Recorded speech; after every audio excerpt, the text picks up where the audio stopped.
changer de casquette maintenant. Je passe la parole à Jean-Michel Pacaud, qui a bien voulu accepter de modérer la table ronde, ou un panel plutôt, sur le sujet des PSA. Et je demanderai tout de suite à Jean-Michel et aussi à Cécile de venir nous rejoindre ici en haut. Et comme j'ai dit, je passe tout de suite la parole à Jean-Michel pour diriger les débats sur le sujet des PSA. Et moi, je viendrai du coup panéliste. Merci, cher Fernand. Je rassure ceux qui trépignent sur leur chaise. Vous n'aurez pas à attendre 45 minutes pour la pause café. Nous allons normalement rattraper une bonne partie du retard sur ce sujet finalement beaucoup moins complexe, beaucoup plus facile que les sujets qu'ont abordés les orateurs précédents. Les professionnels du secteur des assurances, donc de quoi s'agit-il? Je pense que vous êtes probablement tous déjà bien au fait. Donc la loi du 12 juillet 2013 a introduit cette nouvelle catégorie de professionnels du secteur des assurances, mais qu'on pourrait dire qualifier du secteur financier au sens le plus large du terme au Luxembourg, dans un triple objectif, et c'est dommage que M. Virion nous ait quittés, puisqu'il aurait pu confier... Ah ben non, il est là, pardon, excusez-moi, M. Virion. Donc cette loi avait un triple objectif. Le premier, c'est d'offrir un cadre structuré pour les entreprises d'assurance et de réassurance de taille petite ou moyenne, dans la perspective de Solvency II et notamment des différentes fonctions clés mises en place par le pilier 2 de Solvency II et pour permettre à ces compagnies donc, de maintenir une présence à Luxembourg sans avoir à supporter en interne le poids, le coût de mettre en place ces fonctions clés, cette structure. Le deuxième objectif était d'attirer de nouvelles activités dans le secteur de l'assurance au Grand-Duché, en créant, d'une part, en permettant d'attirer des compagnies d'assurance étrangères à nouveau qui auraient eu une structure relativement légère, essentiellement commerciale et s'appuyant sur des PSA pour outsourcer un certain nombre de fonctions, ou attirer de nouvelles activités. On va passer en revue rapidement donc, les différentes catégories. C'est notamment, par exemple, les sociétés de gestion d'entreprises d'assurance en run-off. C'est, par exemple, les régleurs de sinistres. C'est les sociétés de gestion de portefeuille d'assurance, donc des activités qui, éventuellement, auraient pu compléter, qui complètent la gamme, effectivement, des services offerts par la place financière luxembourgeoise, venant ainsi compléter utilement la boîte à outils. Voilà, donc je crois que... et le troisième objectif, évidemment, c'était de donner aussi un cadre juridique structuré pour la sous-traitance dans le secteur de l'assurance, en limitant notamment les effets potentiels d'une sous-traitance en cascade, et donc en limitant à un seul niveau de sous-traitance à des professionnels réglementés et soumis à des obligations relativement strictes, soumis à la supervision du commissariat aux assurances et soumis également au respect du secret professionnel des assurances. Alors, où en est-on aujourd'hui? Donc, je suis allé regarder sur le site du commissariat donc, les agréments qui avaient été accordés en date du 22 janvier, c'est-à-dire à peu près 18 mois après le vote de la loi. Donc, à ce jour, 17 professionnels du secteur de l'assurance ont reçu leur agrément. Et alors, certains ont des agréments multiples, ce qui explique que la somme de ce que vous voyez sur le slide ici ne fait pas 17. Donc, nous avons 11 gestionnaires d'entreprises de réassurance, 3 gestionnaires d'entreprises captives de réassurance, 3 gestionnaires de fonds de pension, 1 régleur de sinistres, 1 gestionnaire d'entreprise d'assurance en run-off, 1 prestataire de services actuariels et 1 prestataire de services de gouvernance. Alors, qu'est-ce que ça appelle comme commentaire? On pourrait dire 17, c'est bien, la loi a déjà rencontré un certain succès. En réalité, ce que je dirais, c'est que parmi ces agréments, la majorité sont en fait la régularisation de situations existantes. Si je prends par exemple les gestionnaires d'entreprises de réassurance, ce sont des activités qui étaient déjà présentes depuis longtemps à Luxembourg. Donc les acteurs ont simplement demandé leur agrément, régularisant en cela leur situation. C'est également le cas pour les gestionnaires de fonds de pension. Donc je dirais que les activités véritablement, ou les agréments qui correspondent à des activités véritablement nouvelles et intéressantes, c'est le régleur de sinistres, le prestataire de services de gouvernance pour des entreprises d'assurance et de réassurance. Donc je dirais typiquement le type de la catégorie de PSA qui a été créée pour faire face aux obligations de solvabilité 2. Voilà, donc voilà un tout petit peu le cadre posé, et je propose maintenant, sans plus attendre, d'attaquer la discussion du panel.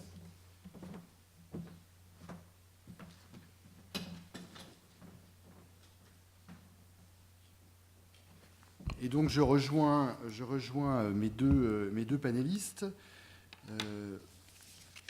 que je vais introduire rapidement.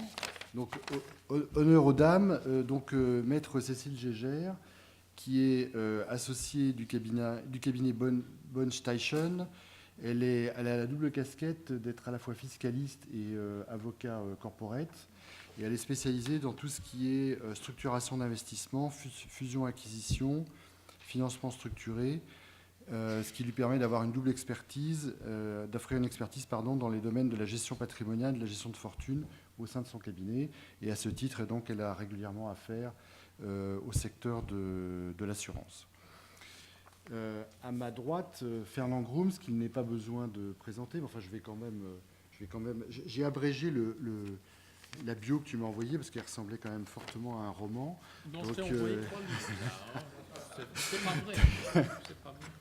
Voilà, je taquine Fernand. Donc Fernand a une expérience de plus de 30 ans dans le secteur financier, dans le domaine de la banque, des marchés de capitaux, de l'assurance vie, des pensions et de la consultance actuarielle. Il a longtemps joué un rôle, enfin il a été à l'origine de la création de Luxembourg for Finance, dont il a assuré la direction pendant quelques années, 7 ans ou 8 ans, je ne sais plus.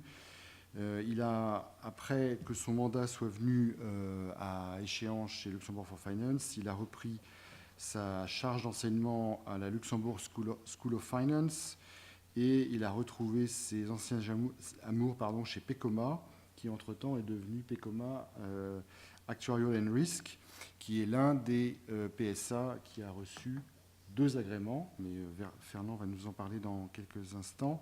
Fernand est également administrateur indépendant dans une banque et dans 2 véhicules d'investissement alternatifs. Donc sans plus attendre, j'ai une première question pour toi, Fernand. Pecoma a fait une demande d'agrément pour devenir PSA, donc agrément double que vous avez obtenu entre-temps.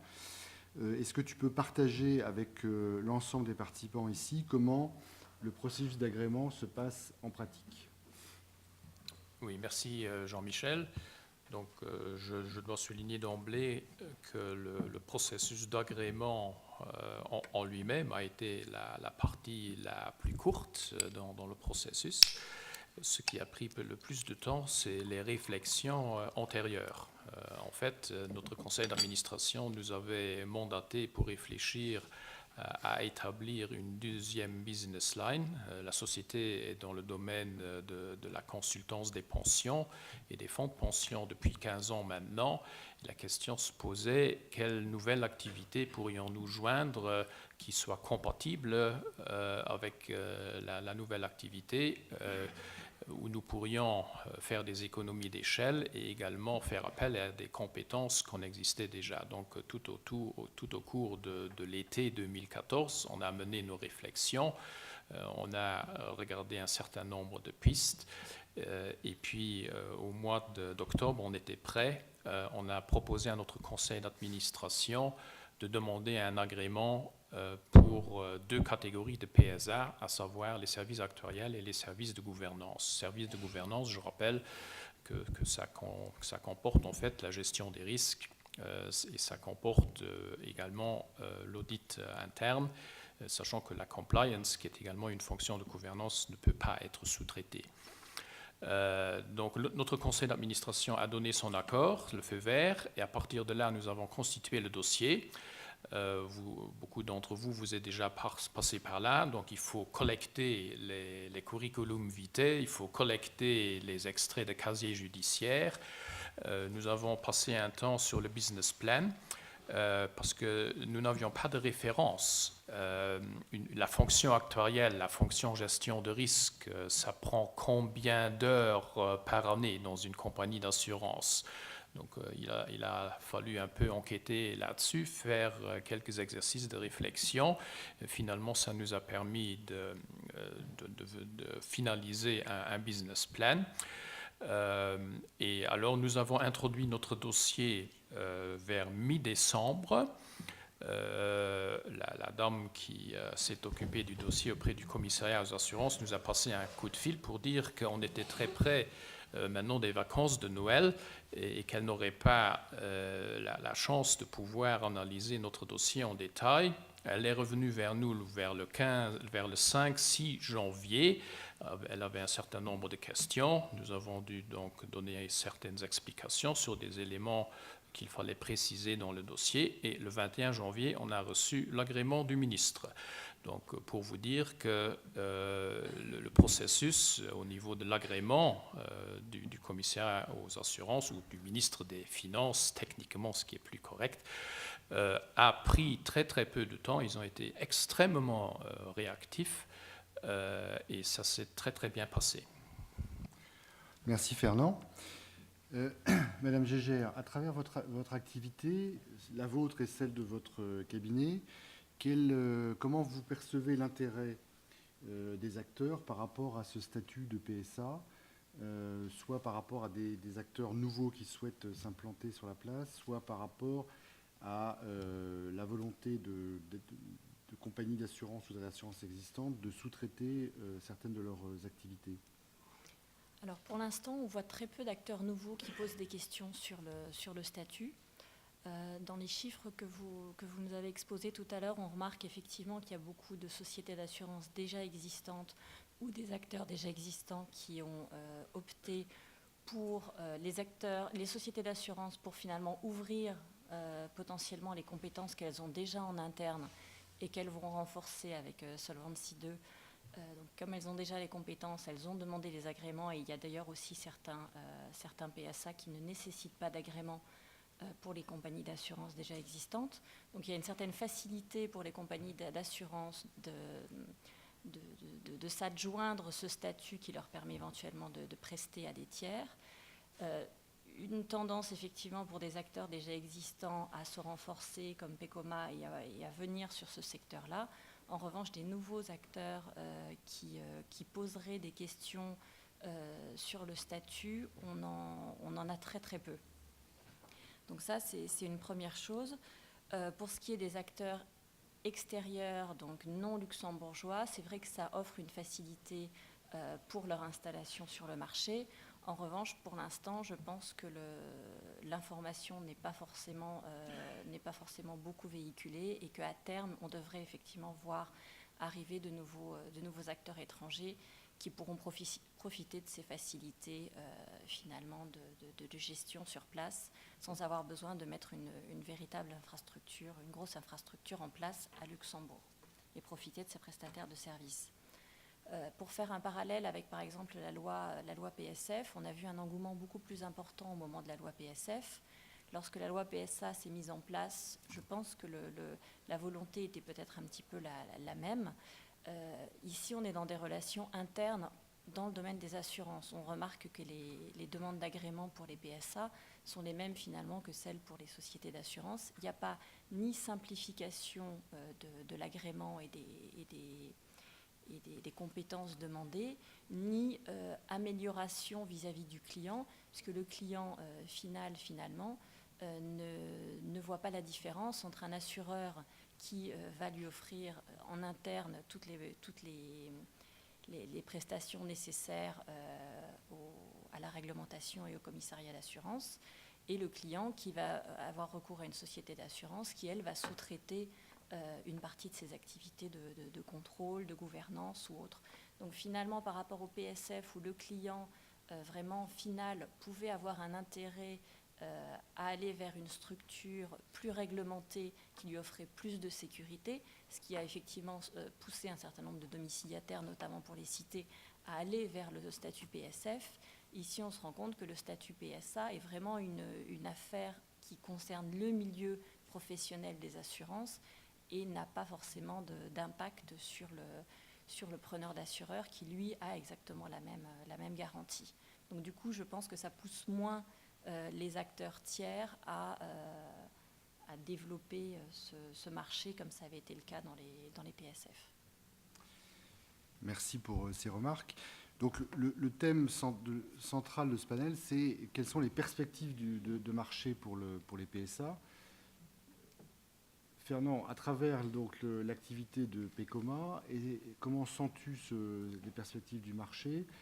Et moi je dirais de manière plus générale, quel est le degré de préparation ou le degré d'ouverture des assureurs et des réassureurs pour être prêts à outsourcer un certain nombre de fonctions, alors que traditionnellement, culturellement, les assureurs aiment bien, une certaine culture du secret, aiment bien tout garder en interne. Oui, il y a plusieurs éléments dans cette question. Tout d'abord, sur le point de savoir s'il faut outsourcer ou pas, je pense que c'est une question de taille et de ressources. La question se pose tout simplement dans quelle mesure les établissements, les compagnies d'assurance sont prêtes à se donner les ressources en interne pour ces fonctions de gouvernance. Nous avons fait certaines simulations. Nous pensons par exemple que la fonction actuarielle, ça pourrait représenter, en fonction des activités des compagnies, bien entendu, mais ça pourrait représenter quelque chose de l'ordre de 100 à 200 heures par an, disons. La fonction gestion des risques, peut-être un peu plus. Donc, si on cumule les deux, on en vient, disons, à 400-500 heures sur l'année. Et vous savez qu'une personne qu'on engage, ça fait environ 2000 heures par an. Donc on pourrait peut-être recruter quelqu'un qui cumule un certain nombre de fonctions de gouvernance, encore qu'il n'aura pas nécessairement toutes les compétences qu'il lui faut. Donc de un, moi je pense que cette possibilité de sous-traitance et la mise en place de ce PSA, comme nous avons donc choisi le statut, je pense que l'idée du législateur, l'idée du commissaire aux assurances, c'était justement aussi de pouvoir faire appel à des compétences extrêmement spécialisées sur des sujets quand même extrêmement pointus. Lorsqu'on regarde pour en venir à un deuxième volet de la question, le commissaire aux assurances avait, ensemble avec l'ACA, début mars, organisé une conférence où ils ont présenté les résultats de l'état de préparation sur les nouvelles fonctions de gouvernance. On voit de bons progrès d'une année par rapport à l'autre, mais on voit quand même qu'il y a encore des efforts à faire, en particulier sur les volets qui nous intéressent plus particulièrement, la fonction actuarielle. J'ai en tête le chiffre pour les compagnies d'assurance vie. Il y a quand même plus de la moitié qui se sentent prêts à moins de 50%. Pour ce qui concerne ORSA, donc le modèle de gestion des risques, et également pour la gestion des fonds propres, on est à des degrés de préparation qui sont dans les mêmes ordres de grandeur. Donc nous, pour le moment, on est en train de préparer notre offre. On a également eu la chance d'avoir du soutien du groupe. Nous avons pu recruter des gens qui ont de l'expérience maintenant depuis de 4 ans dans la préparation de la fonction actuarielle et la fonction gestion des risques dans le groupe, la Luxe, Banque et Caisse d'épargne de l'État, ce qui veut dire que nous pouvons être prêts très très rapidement et nous sommes en train pour le moment de finaliser nos work programs pour aller auprès des clients et pour très concrètement pouvoir offrir nos services. Donc pour moi, il y a un marché réel. Il n'est pas gigantesque, mais donc d'après les simulations que nous avons faites et le business plan que nous avions soumis également au commissaire aux assurances, nous pensons quand même qu'il y a un marché à prendre. Mais quid de ce que j'évoquais dans ma question, donc la réticence naturelle, culturelle, je dirais presque, des assureurs à vouloir s'ouvrir et à outsourcer certaines fonctions qu'ils peuvent considérer comme faisant partie de leur savoir-faire propre. Est-ce que c'est l'urgence et l'ampleur de la tâche devant Solvency II qui va forcer certains à devoir franchir le pas de l'outsourcing ? Mais je pense que, comme nous avons constaté, il y a l'heure qui tourne maintenant et nous attrapons du retard. Et je pense que pour les assureurs, ça va être la même chose. Solvency II, c'est le 1er janvier 2016. Beaucoup d'efforts ont déjà été faits. Bon, mais il faut savoir que le 1er janvier, ORSA doit tourner. On ne peut plus dire demain ou après-demain. Enfin, le 1er janvier, on pourra peut-être encore dire demain ou après-demain. Mais un jour donné, M. Virian et son équipe vont venir et dire, voilà, montrez-nous ORSA. Et il faudra montrer quelque chose. Donc voilà, nous avons les dispositifs en place. Nous pouvons partager l'expérience du groupe BC Lalux. Bon, nous sommes dans une situation très particulière, je le sais. C'est un groupe d'assurance, un groupe de banques assurances qui est prêt à partager son expérience, mettre à disposition les outils qu'il a développés. Je sais très bien que dans notre clientèle, nous n'aurons ni le foyer, ni certains autres assureurs qui sont des concurrents du groupe. Je pense qu'il ne faut pas se cacher là-dessus. Mais je crois qu'il y a beaucoup d'assureurs sur la place qui ne sont pas des concurrents à notre groupe. Notre groupe ne fait pas de LPS, donc des assureurs qui travaillent en LPS sur un certain nombre de marchés. Je ne vois absolument aucun conflit d'intérêt. Nous sommes prêts à partager nos compétences et à les aider à mettre en place les fonctions actuarielles, fonctions de gestion des risques, dans un délai extrêmement bref pour les aider à affronter ce défi. Donc je pense que le temps va jouer pour nous. Parfait, merci. Une dernière question pour Mme Gégère. Est-ce que vous pensez que... Donc on a vu que le succès de la loi, c'est un peu le verre à moitié vide, à moitié plein. Donc il y a beaucoup d'agréments, mais en fait dont la plupart sont des régularisations de situations existantes. Est-ce que vous pensez qu'il y a des choses qu'il faudrait améliorer ou changer dans la loi pour rendre le statut encore plus attractif ? Non, je pense que la loi est bien faite et de toute façon ne pouvait pas être vraiment différente dans le sens où il faut effectivement transposer la sécurité juridique qui existe actuellement en interne dans chaque département où effectivement on demande des compétences, on demande un certain nombre de choses. Donc le fait d'avoir externalisé, on était obligé de remettre le même niveau de sécurité par rapport aux compétences, à l'agrément, à la procédure qui passe par le COMASU et qui arrive donc à l'agrément ministériel. Donc là-dessus, je pense qu'il n'y a pas de possibilité de dissocier ou de changer, sinon ça nécessite aussi qu'on change un certain nombre de réglementations directement dans les domaines des assurances. Parfait, merci. Donc je pense qu'on peut en arrêter là avec ce panel et donc on a presque rattrapé le retard. Donc je me retourne vers le président de séance. Le président de séance remercie le modérateur d'avoir rattrapé le temps.